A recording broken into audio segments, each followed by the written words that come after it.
Well, how did Peter Pan become the boy who never grew up? I would love to know. Well, you can find out by seeing Peter and the Starcatcher, the grown-ups prequel to Peter Pan. The 5-time Tony Award-winning musical is now playing at Raleigh Memorial Auditorium at the Duke Energy Center for the Performing Arts. Joining us now are Brian Welnicki, who plays Boy, later to become Peter, and Ashleen Halpin, who plays Molly. So nice to have both of you here. Hey. So set the story up for us.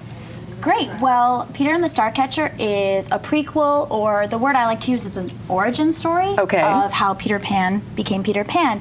You find out where Neverland came from, you find out how the Lost Boys came to be, and even how Tinkerbell came to be. Wow.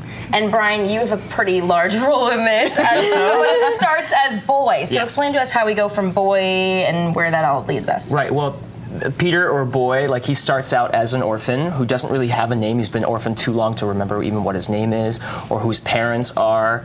And he's kind of had his childhood taken from him. Wow. So it starts out in a kind of a dark place. We know Peter Pan is this courageous, charming, laughs in the face of danger kind of guy, and he starts, when he meets Molly's character, she starts teaching him how to become a leader and how to become this iconic character, and he gets there pretty quick, and it's a lot of fun. Awesome.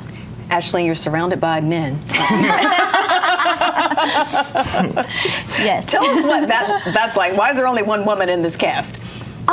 Why is there only one woman in this cast? Well, Molly's a very interesting character. She's not like many other girls you see on characters on stage today. She is kind of the opposite of what, sometimes in some ways the opposite of Peter, and she wants to be grown up.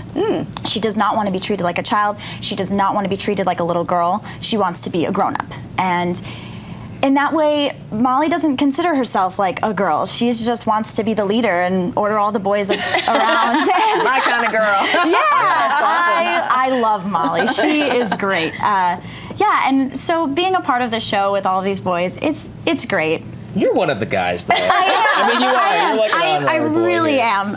I always have kind of been that way. I'm very similar to Molly in that sense. I don't like to be treated like the girl around, so I fit in well with these boys. It takes 1 in a million to deal with all of us. Oh my gosh, Yeah. It seems like you guys all work together pretty frequently throughout the entire show, because I read that basically all the actors are in just about every scene. Is that right? Yeah, we never leave the stage. Once the show begins, Act 1, we're all there the whole time, which is also awesome because everyone in the show kind of shares the same amount of work. We all do the same amount of work, and so the lead characters end up in the ensemble. And the ensemble ends up in the spotlight, and vice versa. And so it's kind of drawn our cast together in that way too, because we have to bond together to make this thing work, and I think we do a great job of that. Super. Now, this is a story that children will enjoy, but maybe older children. Would you agree? Well, we'd like to suggest maybe between the ages of like 8 and 10 are the good starting ages to see the show. There's a lot of adult humor as well that might just go over their head. But it's got something for all ages, truly. Do you guys have a favorite song from the show? There's not really a lot of singing in the show at all. There's no music at all? It's like a you play guys don't get a little interactive that way? Well, it's technically a play with music, so there are many musical moments. Okay. But it really is a play first. Okay. Yeah. But do you have a favorite moment then?